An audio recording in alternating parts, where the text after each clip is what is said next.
এয়া দুপৰীয়াৰ কাৰণে ভাত বাঢ়িছোঁ। বেটা আৰু বেটীৰ কাৰণে। সিহঁতি বেটা আহিছিল আজি ৰাতিপুৱাতে, সিহঁতৰ কাৰণে ভাতকেইটা বাঢ়ি লৈছোঁ।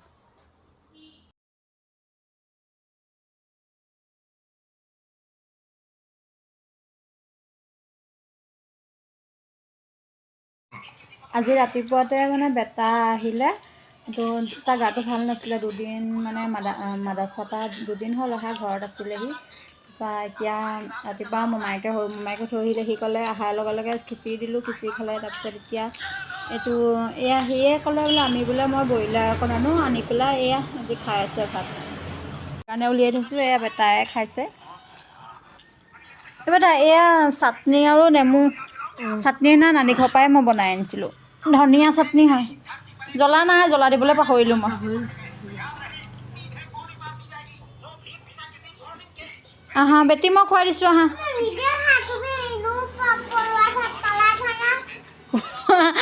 বস্তাটো চাচোন, তাই মূৰটো খুন্দিয়াব নিদিয়ে।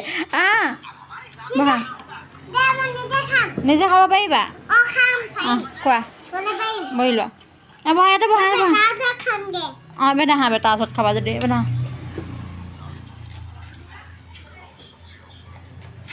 এমাহমান অহাই নাছিলে, আহিম কৈ আছিলে তাৰপৰা অহা নাছিলে। এতিয়া মানে হেৰি আছে ন বেটা, জলচা নে ইষ্টেমালহে জানো, ইষ্টেমাল আছে নেকি মাদ্ৰাছা। 20-21 তাৰিখে গ'লেগি। দাঁত দিবলৈও আহিছিলে বাৰু আমাক। তাৰপিছত তাৰ কাৰণেহে কাপোৰ চিলাবলৈও আছিলে আৰু সেইকাৰণে মোমায়েকে পৰহি দিনাখনে লৈ আহিলে। 2 দিন ঘৰত থাকিলে। তাৰপিছত কালি কাপোৰ চাপোৰ চিলাই পেলাই শিৱসাগৰতে চিলালে। তাৰপিছত ৰাতিপুৱা আকৌ সৰু ভাইটিটোৱে আহি পেলাই থৈ গৈছে ঘৰত।